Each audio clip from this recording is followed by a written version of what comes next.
वन्दे श्रीपुरुषोत्तमं च परमं धामाक्षरं ज्ञानदं वन्दे प्रागजिभक्तमेवमनघं ब्रह्मस्वरूपं मुदा वन्दे यज्ञपुरुषदासचरणम् श्रीयोगिराजं तथा वन्दे श्रीप्रमुखं महन्तगुणिनं मोक्षाय भक्त्या सदा। श्री स्वामिनारायण भगवाननी जय।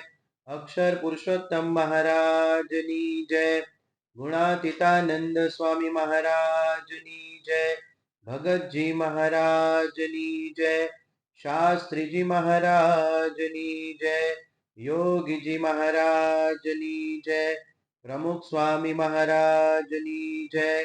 महंत स्वामी महाराजनी जय। सूरत अक्षरधाम महोत्सवनी जय। कार्यकर सुवर्ण महोत्सवनी जय। स्वामीनारायण हरे, स्वामीनारायण हरे। વચનામૃત ગઢડા પ્રથમ પ્રકરણનું 56મું પોલા પાણાનું. સ્વામિનારાયણ હરે. સંવત 1876 મહાવદી દ્વાદશી ને દિવસ સાંજને સમય શ્રીજી મહારાજ શ્રી ગઢડા મધ્યે દાદા ખાચરના દરબારમાં શ્રી વાસુદેવ નારાયણના મંદિર આગળ આઠમણા દ્વારના ઓરડાની ઓસરીએ ઢોલિયા ઉપર વિરાજમાન હતા અને ધોળો ખેસ પહેર્યો હતો ને ચરિયાન કસુંબલ રેટો ઓઢ્યો હતો ને માથે ફરતા છેડાનો કસુંબી રેટો બાંધ્યો હતો ને પોતાના મુખારવિંદની આગળ મુનિ તથા દેશ દેશના હરિભક્તની સભા ભરાઈને બેઠી હતી અને નારાયણ ધૂન્ય કરીને મુનિ ઝાંઝ મૃદંગ લઈને કીર્તન ગાતા હતા. પછી શ્રીજી મહારાજ બોલ્યા, જે કીર્તન રાખો અને ઘડીક પ્રશ્ન ઉત્તર કરીએ. એમ કહીને વળી શ્રીજી મહારાજ બોલ્યા, જે લ્યો હું પ્રશ્ન પૂછું છું. જે શ્રી કૃષ્ણ ભગવાને ગીતામાં 4 પ્રકારના ભક્ત કયા છે તેમાં જ્ઞાનીને અધિક કયો છે અને ચારેને ભગવાનના સ્વરૂપનો નિશ્ચય તો સરખો છે, માટે જ્ઞાની તે કેવી રીતે વિશેષ છે? પછી એ પ્રશ્નનો ઉત્તર મુનિએ કરવા માંડ્યો પણ થયો નહીં. પછી શ્રીજી મહારાજ બોલ્યા, જે જ્ઞાની છે તે તો બ્રહ્મ સ્વરૂપે વર્તે છે અને ભગવાનનો મહિમા યથાર્થપણે જાણે છે, માટે એને ભગવાનના સ્વરૂપ વિના બીજી મનમાં કાંઈ કામના રહેતી નથી. અને બીજા જે 3 પ્રકારના ભક્ત છે તેને ભગવાનનો નિશ્ચય તો છે, તોય પણ ભગવાનનો મહિમા યથાર્થપણે જાણતા નથી, તે માટે એને ભગવાન વિના બીજી કામના રહી જાય છે, તે માટે જ્ઞાનીને બરોબર થતા નથી. તે સારું ભગવાનના ભક્તને ભગવાન વિના બીજી કોઈ જાતની કામના રહે એ મોટી ખોટ છે. અને જેને કોઈ જાતની વાસના ન હોય અને તીવ્ર વૈરાગ્યવાન હોય અને જો તે વૈરાગ્યને યોગે અહંકારે યુક્ત વર્તે તો એ પણ એને વિશે મોટી ખોટ છે. અથવા અત્યંત આત્મજ્ઞાનનું બળ હોય અથવા ભગવાનને વિશે દૃઢ ભક્તિનું બળ હોય અને તેના માનને યોગે કરીને જો ગરીબ હરિભક્તને નમાય નહીં અથવા તેની આગળ દીન વચન બોલાય નહીં તો એ પણ એને વિશે મોટી ખોટ છે. તે ખોટે કરીને એ હરિભક્તનું અંગ વૃદ્ધિને ન પામે. જેમ સલાડ કૂવો ખોદતો હોય અને જો હેઠે પાણો પોલો બોલે તો સલાડ એમ કહે છે, પાણી ઘણું થશે. અને જો ઉપરથી રણકતો હોય ને માહી કાપે ત્યારે અગ્નિ ઝરે તો સલાડ એમ કહે છે, કૂવામાં પાણી થશે તો અડધા કોષનું કે પા કોષનું થશે પણ વધુ નહીં થાય. તેમ જ્ઞાન, વૈરાગ્ય અને ભક્તિ તેના માનમાં જે અટંટ રહે તો એ મોટો તો કહેવાય, પણ જેવું અડધા કોષનું કે પા કોષનું પાણી થયું એવો મોટો થાય. પણ જેવા નિર્માની ભક્તમાં મોટા ગુણ આવે તેવા મોટા ગુણ એમાં ન આવે. માટે જેને ભગવાનને પ્રસન્ન કરવા હોય તેને જ્ઞાન, વૈરાગ્ય, ભક્તિ તથા બીજા કોઈ શ્રેષ્ઠ ગુણ હોય તેને અભિમાને કરીને અટંટ થવું નહીં. તો એ પુરુષના હૃદયને વિશે પ્રકટ પ્રમાણ એવા જે શ્રી કૃષ્ણ નારાયણ એ પ્રસન્ન થઈને નિવાસ કરીને રહે છે. પછી મુક્તાનંદ સ્વામીએ પૂછ્યું છે, હે મહારાજ, જ્ઞાન, વૈરાગ્ય, ભક્તિ તથા બીજા જે શુભ ગુણ તેને યોગ્ય કરીને માન આવે તે માનને કયા ઉપાય કરીને ટાળવું? પછી શ્રીજી મહારાજ બોલ્યા છે, ભગવાનના ભક્તનું મહાત્મ્ય જાણીને પોતે દેહ કરીને તેમને નમસ્કાર કરે તથા તેમની સેવા ચાકરી કરે. અને જો હૈયામાં માનનો સંકલ્પ થાય તો તેને ઓળખે ને વિચારનું બળ રાખે તો માન ટળી જાય. અને અતિશય પ્રેમ લક્ષણા ભક્તિ હોય અને તે ભક્તિએ કરીને ભગવાન તેને વશ વર્તતા હોય અને જો તે ભક્તિનું ભક્તના હૃદયમાં માન આવે તોય પણ એને અતિ ખોટ છે. અને આત્મજ્ઞાનનું માન હોય અથવા વૈરાગ્યનું માન હોય પણ તે અભિમાન તો દેહાત્મ બુદ્ધિને જ દ્રઢ કરાવે. માટે ભગવાનના ભક્ત હોય તેને કોઈ પ્રકારે અભિમાન રાખવું નહીં. એ જ ભગવાનને રાજી કર્યાનો ઉપાય છે. અને અંતરદૃષ્ટિ વાળા જે ભગવાનના ભક્ત હોય તે જો તપાસીને પોતાના હૃદય સામું જુએ તો જ્યારે લગારે માન આવતું હશે ત્યારે હૃદયમાં રહી જે ભગવાનની મૂર્તિ તેની નજર કરડી દેખાતી હશે. અને જ્યારે નિર્માનીપણે વર્તાતું હશે ત્યારે પોતાના હૃદયમાં રહી જે ભગવાનની મૂર્તિ તેની દૃષ્ટિ અતિ પ્રસન્ન જણાતી હશે. માટે ભગવાનનો ભક્ત હોય તેને વિચારનું બળ રાખીને કોઈ પ્રકારનું માન ઉદય થવા દેવું નહીં.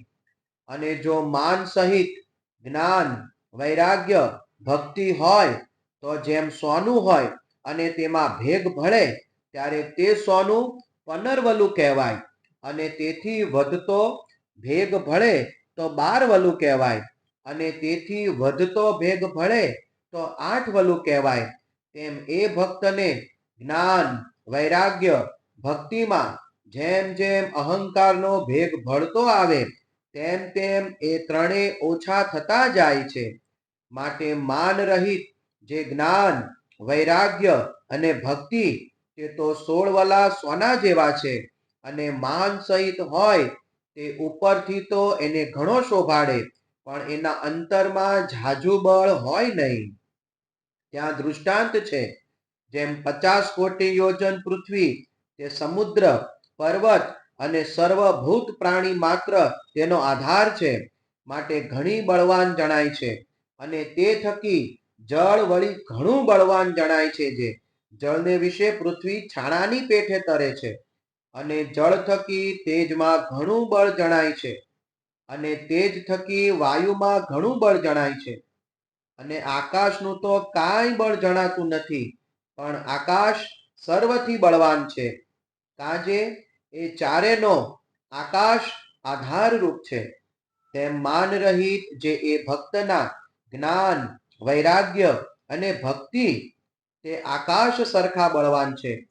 માટે ઉપરથી તો જણાય નહીં પણ નિર્માની ભક્ત તે સર્વથી શ્રેષ્ઠ છે. અને જેમ બાળક હોય તે દિવસ કાંઈ માનનો ઘાટ સંકલ્પ હોય નહીં તેમજ સાધુને તો ગમે તેટલી પૂજા પ્રતિષ્ઠા થતી હોય પણ બાળકની પેઠે માન રહિત વર્તવું.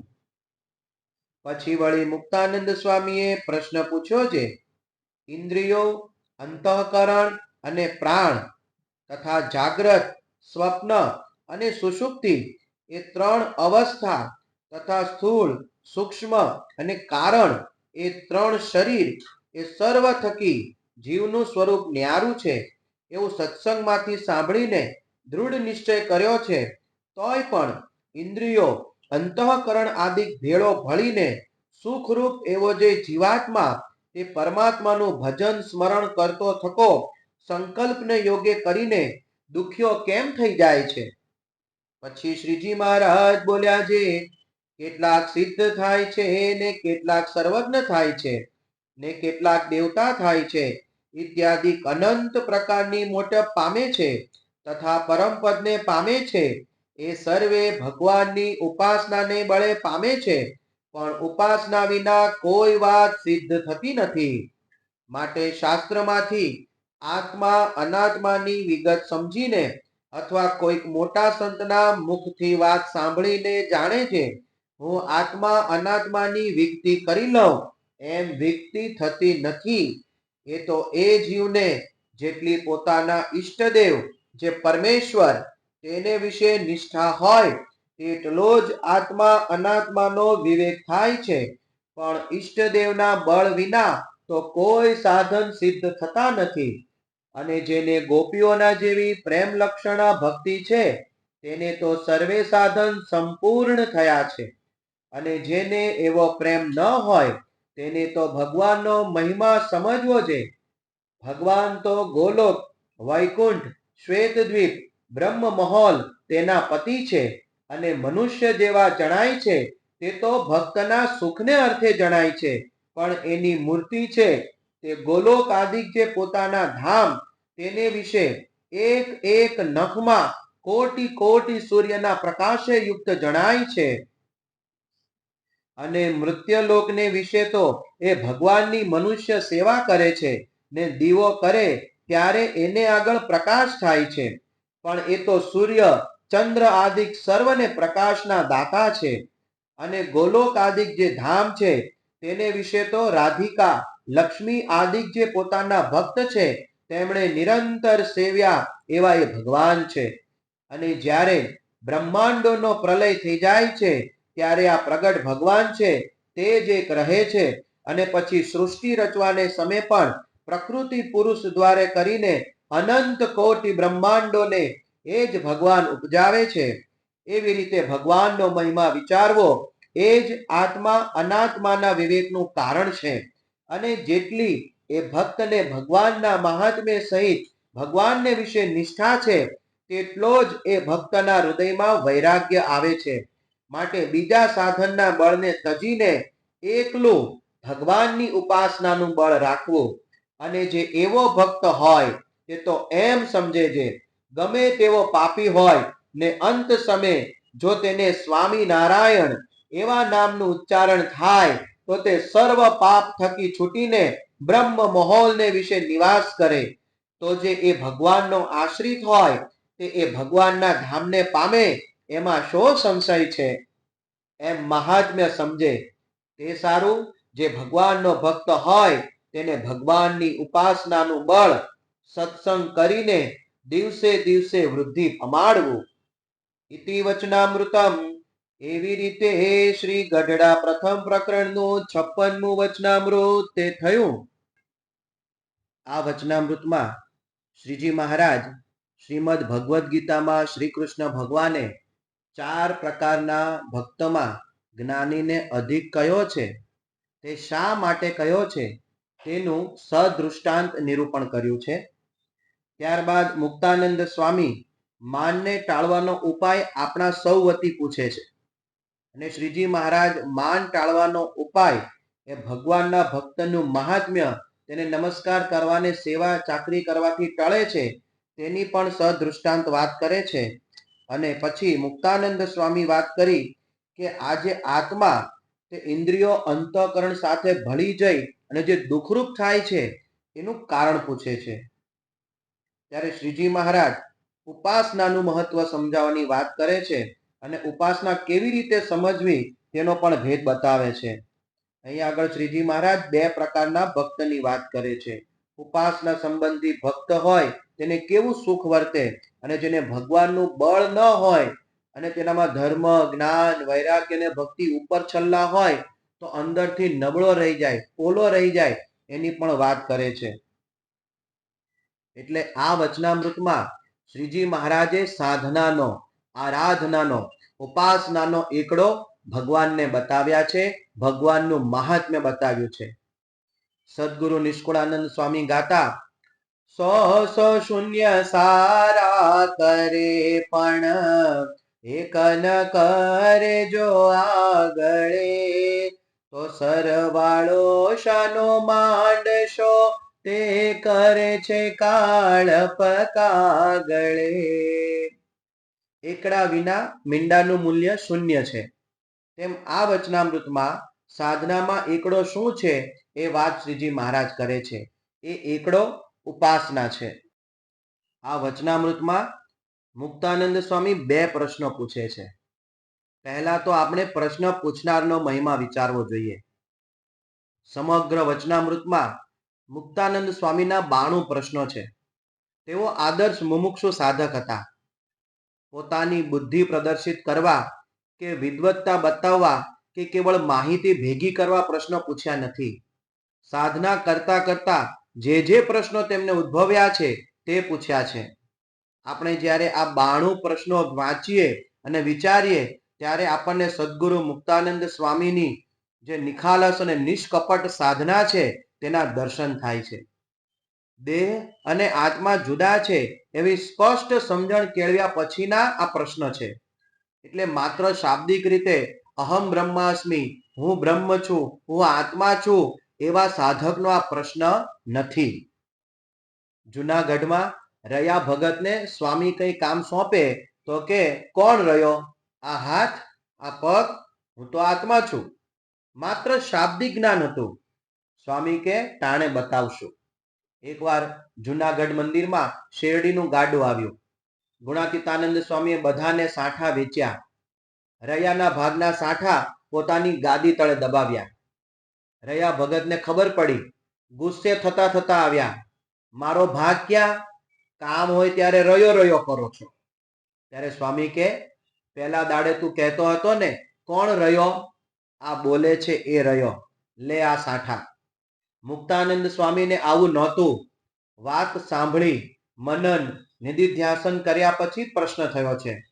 ભજન કરતા કરતા સંકલ્પ વિકલ્પનો વિક્ષેપ આવે છે.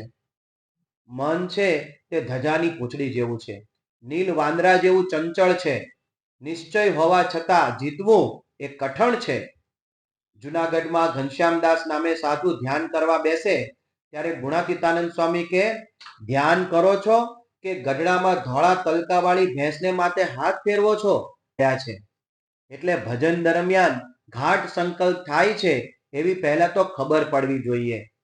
બહુધા તો હાથમાં માળા ને મનમાં ઘોડાપૂર બે ભેગા ચાલતા હોય છે. શ્રીજી મહારાજે સુરા ખાચરને પૂછ્યું ઘાટ સંકલ્પ થાય છે? તો સુરા બાપુ કે મહારાજ તમે મળ્યા પછી હોય? મુક્તાનંદ સ્વામીને પૂછ્યું તો મુઠ્ઠી ભરીને ધૂળ ઠાલવતા કે આમાં જેટલા રજકણ છે એટલા સંકલ્પ થાય છે. આ પ્રસંગનો અર્થ એવો થાય કે સુરા ખાચર મોટા અને મુક્તાનંદ સ્વામી નાના? ના, એવું નથી. સુરા બાપુને સંકલ્પ થતા પણ એની ખબર જ નહોતી પડતી કે ઘાટ કોને કહેવાય.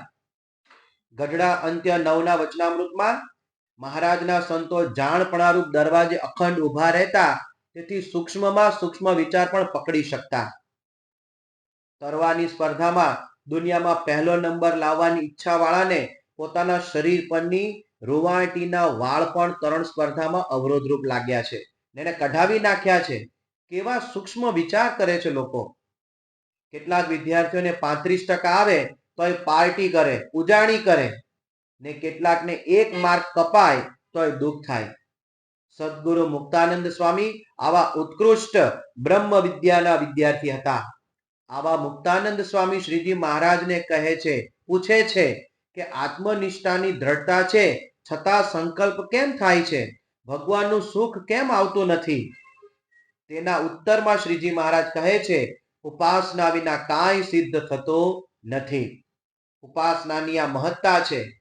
શ્રીજી મહારાજે 2 પ્રકારના સાધનો બતાવ્યા. પહેલા ધર્મ, જ્ઞાન, તપ, સેવા, અહિંસા, બ્રહ્મચર્ય ઇત્યાદિ જે ભગવાનની પ્રસન્નતા માટે કરવાના છે. બીજું સાધન ઉપાસના, નિશ્ચય, નિષ્ઠા, આશરો જેને કહેવાય. જીવના આત્યંતિક કલ્યાણ માટે, કારણ શરીર ટાળવા માટે ઉપાસના જ જોઈએ. ઉપાસનાના બળે જ ભવસાગર તરાય. નાની નદી કે તળાવ તુંબડા બાંધીને તરી શકાય, પણ એટલાન્ટિક મહાસાગરમાં ગમે તેવો તરવૈયો હોય તેને વહાણની જરૂર પડે જ. આ મૃત્યુ સમય સમુદ્ર જેવો છે. તેમાં આત્મનિષ્ઠાવાળાને કે વગર આત્મનિષ્ઠાવાળાને બેયને ઉપાસના રૂપી વહાણ જોઈએ જ. આ દ્રષ્ટાંત શ્રીજી મહારાજે વચનામૃત ગઢડા પ્રથમ 61 માં આપ્યું છે. ગુણાતીતાનંદ સ્વામી કહેતા, ધર્મ જ્ઞાન વૈરાગ્યને તો માયા ચાવી જાય તેમ છે. પૂર્વે ઋષિઓ મુનિઓ કેટલાય આત્મનિષ્ઠારૂપ વર્તતા હતા, છતાં સ્ત્રી ધન માનમાં લેવાઈ ચૂક્યા છે. સદગુરુ મુક્તાનંદ સ્વામીએ તેમના એક પદમાં ગાયું છે, મુનિ મન મધ્ય વિચાર એવો કરે, મોહ શું લડે તે મર્દ કેવા, પાખરિયા નર તે કંઈક પાડ્યા ખરા, શૃંગી શશી સુરરાજ જેવા. એટલે માત્ર શાસ્ત્રમાંથી વાંચીને કે સાંભળીને પોતાની મેળે આત્માનો વિચાર કરવાથી આત્મદર્શન થતું નથી. લાઇબ્રેરીના પુસ્તકમાંથી ઘોડે સવારી કેમ કરવી એ શીખીને મેદાનમાં ઘોડા પર ચડવા જાય તો પડે હેઠો અને હાથ ટાંટિયા ભાંગી જાય. એટલે શ્રીજી મહારાજ કહે છે, ભગવાનની ઉપાસના વિના આત્મદર્શન થાય જ નહીં. જેમ કોઈ 100 વર્ષ સુધી જીભે કરીને આકાશને ચાટે પણ તેનો ખાટો ખારો સ્વાદ આવે નહીં, તેમ નિર્બીજ સાંખ્ય યોગ એટલે કે ભગવાનની ઉપાસના રહિત શાસ્ત્રોમાં આત્મદર્શનની વાત કહી છે તે વાત ખોટી છે એવું શ્રીજી મહારાજ ગરડા અંત્યના 36 માં કહે છે. મહારાજ આ વાત દ્રઢતાપૂર્વક કહે છે. કોઈ નાનો બાળક 100 વાર એમ કહે કે હું પ્રધાનમંત્રી છું, હું પ્રધાનમંત્રી છું, હું પ્રધાનમંત્રી છું એમ બોલે તે પ્રધાનમંત્રી કહેવાય? ન કહેવાય. પણ એ ઇલેક્શન જીતે અને પ્રધાનમંત્રી બને ત્યારે એ ખરો. એમ ભગવાનને આશરે જવાથી માયાને પાર તરાય. ઓરડાના પદોમાં શ્રીજી મહારાજ કહે છે, અગણિત વિશ્વની રે ઉત્પત્તિ પાલન પ્રલય થાય, મારી મરજી વિના રે કોઈથી તરણો નવ તોડાય.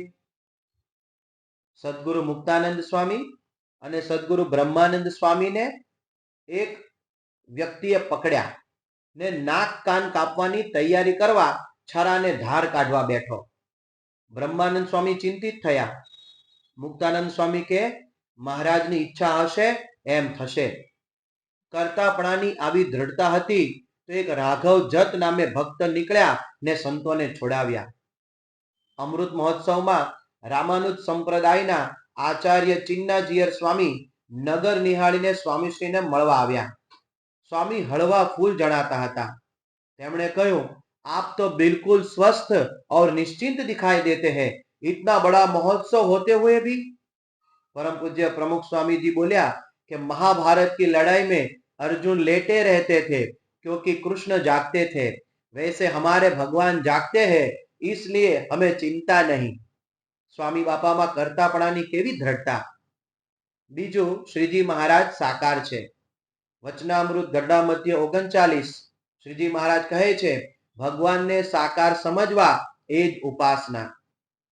श्रीजी महाराजे गढ़डामां एक बार शुष्क वेदांतीना शास्त्रो माहिती माटे ज वांच्या. एमां भगवान निराकार छे एवी वात आवी. महाराज उदास थई गया. नेत्रमांथी जळ पड़वा लाग्युं. माथानो सापो ढीलो थई गयो, छूटी गयो. तेने पण संभाळे नहीं. आम दुखी थई गया. भगवान ने निराकार कहे ए पंच महापापी थी पण वधु पापी छे एवं श्रीजी महाराज गड्डा मध्य 19 में कहे छे. तड़को निराकार छे पण तेनुं कारण सूर्य ए तो साकार छे. तेम भगवाननुं तेज निराकार पण भगवान तो साकार छे. एटले आपणे मूर्ति पूजा करीए छीए. 8 प्रकारनी मूर्ति ने 9मा संतमां भगवान प्रगट रह्या छे. श्रीजी महाराज सर्वोपरि भगवान छे. घरे जईने बधा वचनामृत गढ़डा मध्य 9 वांचजो. चौथुं, भगवान ने प्रगट समझवा. श्रीजी महाराज प्रगट ज छे. भगवान प्रागट्य विना पृथ्वी वांझणी रहती नथी. श्रीजी महाराजना स्वधन गमन बाद अक्षर ब्रह्म गुणातीतानंद स्वामी लक्ष्मी वाड़ीए शौच माटे गया. લીલી ધ્રો જોઈને સ્વામી કે આ ધ્રુવનું જીવન જળ, તેમ આપણું જીવન મહારાજ હતા તે ગયા. આ વિચારથી સ્વામીને મૂર્છા આવી ગઈ. તરત મહારાજે દર્શન દીધા અને કહ્યું, હું ક્યાં ગયો છું? તમારામાં અખંડ રહ્યો છું. તે દિવસથી આજ સુધી ભગવાન શ્રીજી મહારાજ પ્રગટ જ છે અને વર્તમાન કાળે પરમ પૂજ્ય મહંત સ્વામી મહારાજ દ્વારા પ્રગટ છે. પાંચમું સમજીએ, ગુણાતીતાનંદ સ્વામી મૂળ અક્ષર બ્રહ્મ છે. છઠ્ઠું, સત્પુરુષ મોક્ષનું દ્વાર છે. તેમાં પ્રીતિથી જ ઉપાસના સિદ્ધ થાય છે. વરતાલનું 11મું વચનામૃત એટલે મૂળ ઉપાસના સિદ્ધ કરવા સત્પુરુષમાં પ્રીતિ કરવી પડે. ભગવાનમાં પ્રીતિ વાળાનું લક્ષણ શું? તો કાર્યાણીનું 11મું વચનામૃત. પોતાના પ્રિયતમ ઈષ્ટદેવની મરજી મુજબ વર્તે તે જ સાચી પ્રીતિ. શ્રી કૃષ્ણને ગોકુળમાંથી મથુરા લઈ જવા અક્રૂરજી આવ્યા ત્યારે ગોપીઓએ મળીને નક્કી કર્યું કે આપણે રથની આડા સૂઈશું, પણ શ્રી કૃષ્ણને જવા નહીં દઈએ. પણ જવા ટાણે શ્રી કૃષ્ણની આંખમાં જવાની રુચિ દેખાઈ તો કોઈ આગળ વધી નહીં ને અતિશય પ્રેમ હોવા છતાં વિરહમાં ઝૂરતી રહી. મથુરા તો નજીક જ હતું છતાં ન ગઈ. આનું નામ પ્રીતિ. વચનામૃત ગઢડા મધ્ય 51માં શ્રીજી મહારાજ કહે છે, આવા સત્પુરુષની આજ્ઞાને વિશે વર્તે છે એ જ આત્મસત્તા રૂપે વર્તે છે. આત્મસત્તા એટલે દેહરૂપ નગરીમાં આત્માની સત્તા. તેની આગળ દેહ, ઇન્દ્રિયો, અંતઃકરણ તેનું જરા પણ ન ચાલે. જો આપણે શ્રીજી મહારાજ થી લઈ પરમ પૂજ્ય મહંત સ્વામી મહારાજની નાની મોટી તમામ આજ્ઞાનું પાલન કરીશું તો આપણે આત્મસત્તા રૂપે વર્ત્યા કહેવાયશું. શિક્ષાપત્રી પાળવી, સત્સંગ દીક્ષા પાળવી, વચનામૃત વાંચવું, સ્વામીની વાતો વાંચવી, સદગુરુ પરમહંસો સંતોએ જે કીર્તનો રચ્યા છે એના પદો સાંભળવા, ગાવા અને એમાં જે શબ્દો લખ્યા છે તેને વિચારવા અને ધારવા તો આપણી ઉપાસનાનો જે માર્ગ છે એકદમ સ્પષ્ટ સરળ રીતે સમજાશે તો આગળ વધવાની પ્રેરણા મળશે. માટે શ્રીજી મહારાજની મરજી મુજબ પહેલા તો ઉપાસનાનો એકડો ઘૂંટીએ અને ત્યારબાદ ધર્મ, જ્ઞાન, તપ, સેવા, અહિંસા, બ્રહ્મચર્ય આદિ સાધના રૂપી મીંડાને ઘૂંટતા રહીએ. એ જ પ્રાર્થના, એ જ અભ્યર્થના. ગુણાતીતમ ગુરુમ પ્રાપ્ય બ્રહ્મરૂપમ નિજાત્મનઃ વિભાવ્ય દાસ ભાવેન સ્વામિનારાયણમ ભજે. શ્રીહરિમ સાક્ષરમ સર્વદેવેશ્વરમ ભક્તિધર્માત્મજમ દિવ્યરૂપમ પરમ શાંતિદમ મુક્તિદમ કામદમ કારણમ સ્વામિનારાયણમ નીલકંઠમ